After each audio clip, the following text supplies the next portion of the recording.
भैया देखो कैसे बड़े भैया राम जी बिहाने चले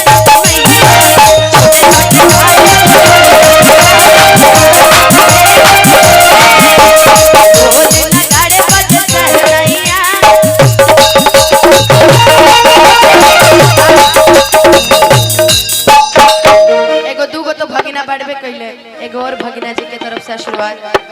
तहार जान बाचे वाला नहीं खे, तहारा से गिफ्ट लेकर आओ, इसलिए गिफ्ट लेंगे। माँ सरस्वती पे विराजमान, हम ना ले हमारा नमो बोल दे बड़े आरती आरती ओ मेरी आरती विक्की भैया, अनुपमा जी, रवि भैया, हमारे गार्जियन। अब आप लोग चढ़ा लीजिएगा। अनुपमा जी तनी आगे आ जा। दिल के बाद हमारे जयप्रकाश चाचा बैठल बने, ध्यान दे देवे एक लाइन। पंकज भैया दिल के बाद माने रवियो भैया इले तो कल है कि दिल ना लगाई हो। कतना देश में दिल टूटा था हमारा बुझात नहीं खे। एगो लाइन लिखले रही भैया, आदरणीय पवन भैया के एल्बम में हमार शायरी जाता। एगो लाइन लिखले रही अनुपमा जी, बड़ी अच्छा लगी, चढ़ा दी हलो। एकरा में मोदी जी के भी जिक्र कैले बनी जे देश के प्रधानमंत्री बा। कब जिक्र कैले बनी? ऐ दिल बनाने वाले खुदा, दिल जरा कांच का बनाया होता। माने शीशा के हाथ से तू रब तो हाथ काट दी। ओजे हमें वो शायरी लिखनी, ऐ दिल बनाने वाले खुदा, दिल जरा कांच का बनाया होता, जो तोड़ता उसके हाथों में जख्म दिलाया होता। पर तू तो निकला पत्थर दिल, भगवान से मैं कह रहा हूं, पर तू तो निकला पत्थर दिल, दिल जो मिट्टी का बना डाला।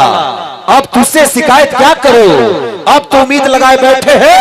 ऐ दिल्ली में बैठी मोदी सरकार, गुजारिश के तौर पे काम कराया होता। अरे कितने आशिकों की जान बच जाती अगर हिंदुस्तान में कहीं मोहब्बत का अस्पताल बनाया होता।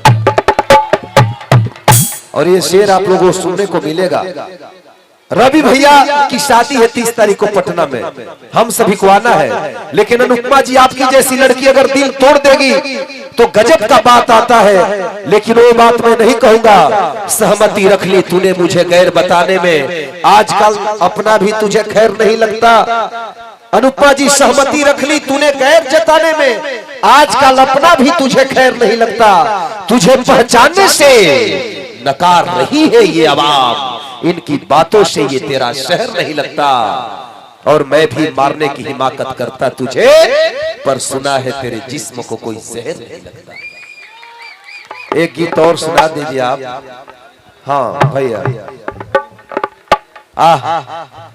हमारा तरफ से सबके निमंत्रण 32 तारीख के गोलू बाबू के बड़ भाई रवि भैया के पटना शादी बा, सभे निमंत्रण बा। आई अनुपमा जी एगो दिल छुए वाला एगो गीत और सुनाई। रवि भैया। हेलो, यहाँ उपस्थित समस्त महानुभावों से